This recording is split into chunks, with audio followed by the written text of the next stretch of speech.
Today, I'm going to talk about attitude and how an attitude can affect your entire performance at an event, or your entire day, or entire whatever. Attitude is everything, and unless you can figure out how to fix that, your day might not go so good. Featuring me, myself, and I, because I had a really bad day the other day, and I'm going to talk about it. This is the Solitude and Single Track podcast, where we talk about our lives as off-grid RV nomads traveling with our dirt bikes, our progression in the sport, all things moto, and other off-grid related topics. I'm Zoe Anderson, your host on this podcast, and I live in a 14-foot travel trailer with my husband Taylor and my dog Mia. And last week, Taylor and I competed in the last local trial of the year, and this was Taylor's first ever trial, and my third trial, and most of the time, I have so much fun at these events. It's a lot of fun. They're not really focused on your scores. It's more about improving your own riding. And these events are all super low key. There is no pressure. There's no prize money. And everybody's there to have a good time and just be a better rider. And they're super encouraging and it's so much fun. But that being said, this trial was the most trying trial I have done so far. And it's only my third one. The other two were great. And so I'm going to be a little open and honest with you guys about myself in this podcast today. This was a huge testament about how powerful our minds can really be. And I know we've all been there and we've all gotten in our own heads, whether it's about motorcycles or anything else. We all get in our own heads and we just make it so much worse than it needs to be. And I'm one of the worst people I know about getting in my own head and messing with my mind. And something I've always done is I've always felt like I set my expectations way too high. And I can admit I have a little bit of a temper when I get frustrated, especially when I'm frustrated about myself and about my performance when I know that I can do much, much better. And I just don't. Even when I was little, I would think I could do something a lot better than I really should have been able to do because I've only done it a couple times, but I would just get so mad that I couldn't do something even though I didn't really know how to do it. And I'm the same way as an adult. I have not been riding trials for very long and I don't give myself much grace. I've spent this summer trying to correct that and I've been trying to give myself grace and I felt like I've been doing really, really good at just going with the flow. I'm learning at my own pace, and then this last weekend happened, and I got mad. I got frustrated with myself, and it's very frustrating. This is a flaw that I am very aware of, and I've been trying really hard to fix, but man, it is so hard. This is like rewiring your brain. It's kind of like rewiring your brain over fear, which is a whole other topic, but one I'm very familiar with, and I will talk about at a later date. But this is rewiring your brain to think a different way than the way you've been thinking your whole life. And I will admit that I'm not being very good about it. I'm trying to fix this. But, we have our days. But recognizing a problem like that with your behavior and trying to solve it is a really mature thing to do. And it's difficult. It's very difficult. And this trial was one of those times where I wish I could just hit the stop button and redo my entire day. And when I reflected on it later about what happened, I realized that I had already fucked up before I got there. I messed up before I even arrived to the trial. That morning was a little bit stressful. We had just gotten a new bike. Taylor bought a trials bike the night before and last minute decided, well, since I have a trials bike, I can do the trial tomorrow. And we have two vehicles. But one of them, our truck, is broken right now and it can't be driven. So we've only got one. It's the FJ Cruiser. And since it's not a truck, we can't put bikes in the back of it. So we use a hitch hauler. And we only have a single hitch hauler. So we were like, well, how are we going to get both bikes to this event? So we thought, it's only 5 miles away. We'll just jockey them back and forth and do it like that. Well, we kind of overestimated the amount of time that we had to get both bikes there, be warmed up and ready to go by the first rider out. So I dropped Taylor off with his bike, and then I left back home to get mine loaded up. And it was the time that I got home that I realized we fucked up. We fucked up on the time because now I'm in panic mode, realizing that that when I get back with my bike, I'm getting back at the exact minute that the riders meeting is scheduled. Like, I will not have time to warm up. I'm not even going to have time to unload my bike. I'm going to have to get there, Go to the writer's meeting, come back, unload my bike. I'm freaking out. I'm panicking. There's a couple other problems going on that they're not really super relevant to the story, but there's all these things happening and my mind's going and I'm panicking. Strike one. Actually, this is probably technically strike two for my bad attitude and my bad day, because Taylor is competing in this one. And nothing against Taylor. I think Taylor being in this was strike one. I felt pressured to compete. I felt pressured to perform at a higher level that I'm probably not capable of performing at. Or I can't say that. I'm not going to say I'm not capable. I felt pressured to perform better than him, because we had to have this light banter last night of, oh, I'm going to dab less than you, or I'm going to get a better score than you, and all this other stuff. Things that couples do. And I can't let him get a better score than me on his first trial. Like, I'm going to kick his ass. What? Like, no way. He's not. Nope. After all, I've been putting all this work all summer. I've got so many hours. I got way more hours than he does on a trial spike. Like, there's no way I'm going to let him beat me in his first trial. And for most people, that would be a push to do better, most normal people. But for me, I can't say it wasn't a push, because it's definitely a push for me to do better. But I also tend to get performance anxiety, and I let things like that get in my head. And it distracts me from performing at my peak ability. So, the first unnecessary dab that I did, the voices in my head were already bullying the shit out of me, since we hadn't planned on obtaining a second bike or anything. Like, this is like a whole new level of stress. Like, I need to be better. I need to perform better. Like, I've already screwed up. Like, what? There's no way he's a better rider than me. He's going to do better than me. And I need to be better than him. It was just this need to be better than him. And it just really messed with me. But also, so then there's a couple different components to this. Since we had not planned on getting another bike, we only have one trials helmet, and that's my helmet that we got in a weird size because it was the only helmet we could get in a certain amount of time a couple months back.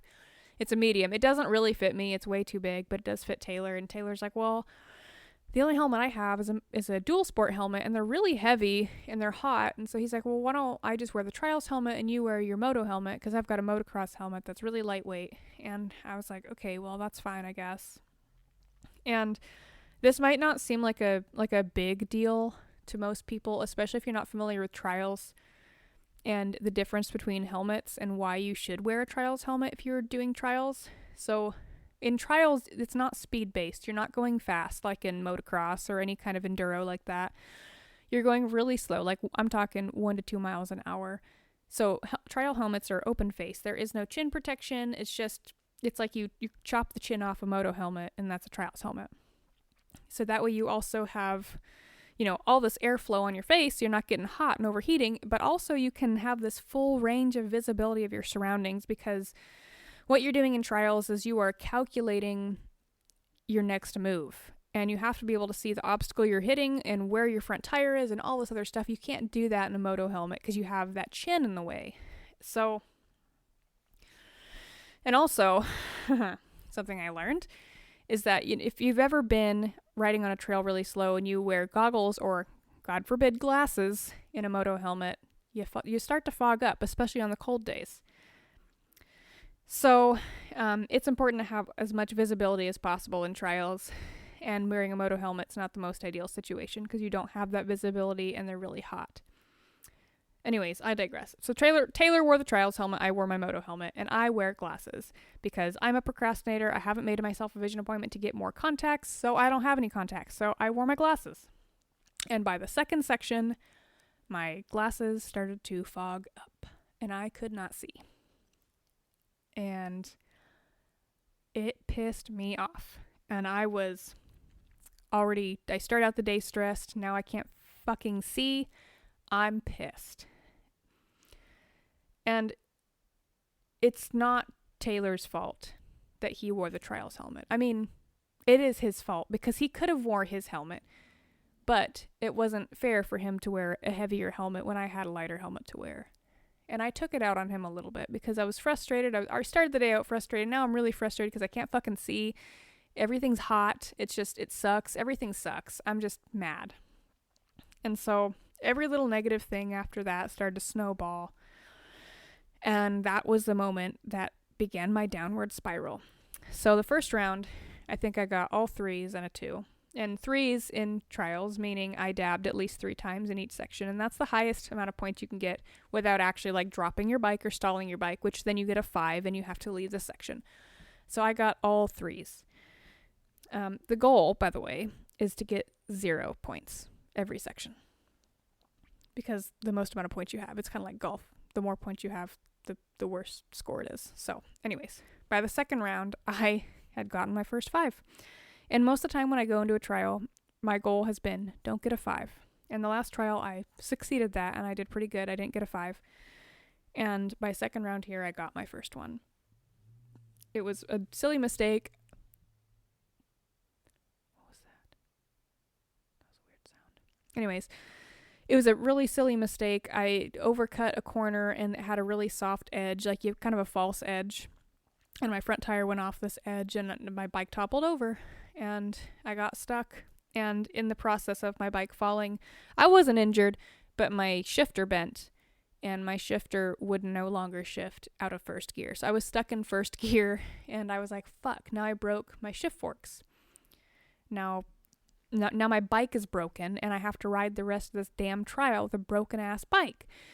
So now I'm real pissed. And so I'm taking the connector in trials, it's not like all in one area. You take your connector trails to each section, and I was taking one of the connector trails to the next section. And I'm in first gear. I'm already pissed about that. I can't shift, can't do anything. And so I'm just distracted. Why me? Why do I have to fall? Why do I break my bike at every damn trial? I could just feel this dark, heavy rain cloud above my head as I continued down this trail to my next section. And this cloud blocked out every voice of reason that I had left, and I made more silly mistakes. Like getting my bike stuck on a wet log. It was not a log, it was a root. It was a pretty big root, though, in a really bad spot that you pretty much had to hit an angle, which I had gotten over it just fine the last round. No issues. And this time, for some reason, I don't know what happened. I got stuck on it. And so here I am in the middle of this trail, spinning my tire, cursing at my bike, trying to pick my bike up, and I can't move. I'm stuck. And if I was in the right state of mind, I would have been able to get my bike over it, no problem. But I'm already frustrated. I'm just making silly mistakes. I'm just not doing anything right. And then I start to hear riders coming up behind me.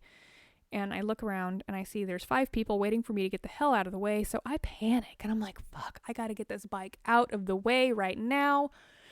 It's in the way. I'm in the way. I'm making everybody late. And I start panicking, and I'm just revving the bike, snapping the clutch. And I get really upset, and finally I'm like, fuck it, and I just revved that sucker to the moon, snapped it out, and I didn't really think it was going to help, and it was kind of my last shot before I went crawling for forgiveness and also maybe an extra hand to get my bike off the frickin' route. But at that moment in time, my rear tire had caught every ounce of traction it had missed in the previous 5 minutes of me trying to get my bike over the log. And that wasn't 5 minutes, but still. My rear tire caught traction at that moment. And let me tell you, the next few moments happened in slow motion. I watched my bike fly over my head, and as it revved out to the moon and land upside down a foot in front of me. And I'm scrambling, I'm getting up, and I'm grabbing the kill switch, and I'm pressing the button. It's just not turning off. And finally, because trials bikes, they don't like to die. So finally it dies, get it turned off, and a rider comes up behind me, and he's like, oh, fuck, that's bad. And I look, and my heart sank. My entire back fender was crumpled up underneath the bike, completely snapped off. And so another rider came up and helped me get my bike off the route, and he was trying to comfort me, and I think I looked like visibly upset in that point, because I'm like, God damn it, why me? Why me? Why now? And I started crying, and like tears started to well up in my eyes. And then now I'm embarrassed. Now I'm embarrassed that I just looped my bike in front of all these people on something that I could have done, on something I am so beyond capable of doing, and I just made this stupid mistake in front of all these people, and then they watched me fucking trash my bike. Now I'm crying. Like, what a joke, And I'm just, it was terrible. And like now I'm like, there's just no way I'm gonna be able to finish this round. My brake light wiring is the only thing keeping my entire fender from just falling off. I mean, it was falling off. It was just like dangling by the wire, but like I can't do anything. I don't have a backpack. I can't cut the wire. I have to wait for somebody offered to run and grab some tape and some zip ties, and so they ran and got me some stuff, and so I'm pulled off to the side, sitting there like trying so hard not to cry out of embarrassment, frustration. I'm just upset my bike is broken, and I've looped my bike before, and I've been very, very lucky to not have broken off my rear fender until now, so I guess I feel fortunate in that respect. But so graciously, this man offered to run and grab me some zip ties and some tape. So he came back, I taped it up, he helped me out. And I'm thinking there, I'm like, man, I'm so mad. I'm mad about all this. This is my sign. I'm going to DNF, which stands for do not finish. I'm just going to go back to the tent, and I'm going to say, I can't do it. I'm done. I can't do it. I can't finish it. But,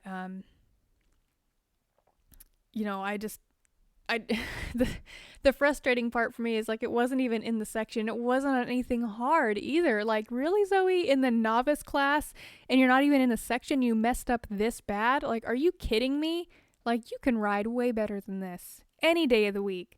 And in that moment, I teleported in my mind back to when I was 12 years old, entering Gymkhanas with this barely green broke Arabian horse, and I remember getting frustrated about not being able to do a barrel pattern on a horse that hadn't been trained to do barrels. A green broke horse that had never done barrels in his life, and I remember getting frustrated about not getting good times. And it's and just like in that situation, it wasn't his fault. It wasn't his fault that he couldn't run barrels. It was my fault. It was my fault that I expected him to be able to. And just like in this one, it's not my bike's fault that it looped. It's not the route's fault that it was slippery. It's my fault that I couldn't get my shit together. I wasn't mature enough to handle my own shit and continue on my day without being a brat. It's my fault. And then now I'm beating myself up over it. So with the help of other riders, we got my fender taped back on enough to where I could continue to ride. So I decided to just finish the round. I did the next section. I finished all the sections. I go back to my car and I grab a snack, grab a drink of water. And I'm like, I'm just going to go back to the tent, say I'm not going to be able to do round 3. So I get to the tent and they're like, hey, we've been looking for you.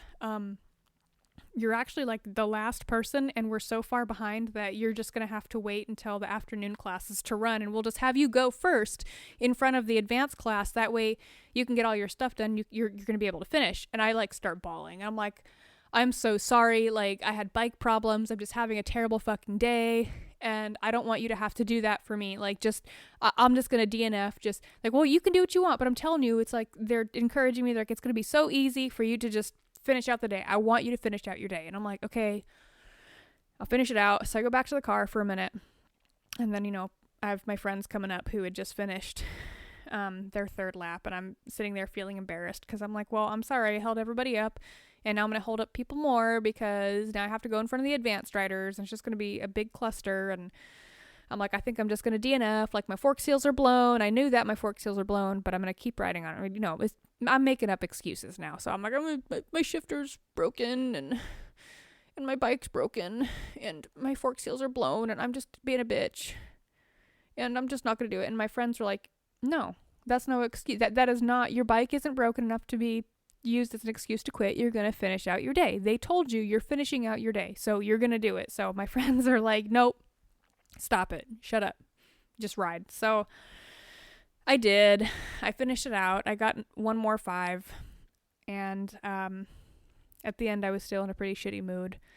My bike's broken and ugly, and I just felt like my performance was terrible.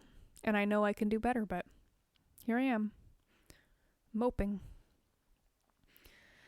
And we're loading up, and another rider came up, and I was talking to him, and he made a joke, and he said, "Oh, he's like, it was really rough out there today. It was really wet and slimy." And he's like, "To be honest, I'm just going for high point." And I laughed at him, and I'm like, "Well, I'm sure I'll give you a run for your money today, but I wish I could be in as good of spirits as you are about that."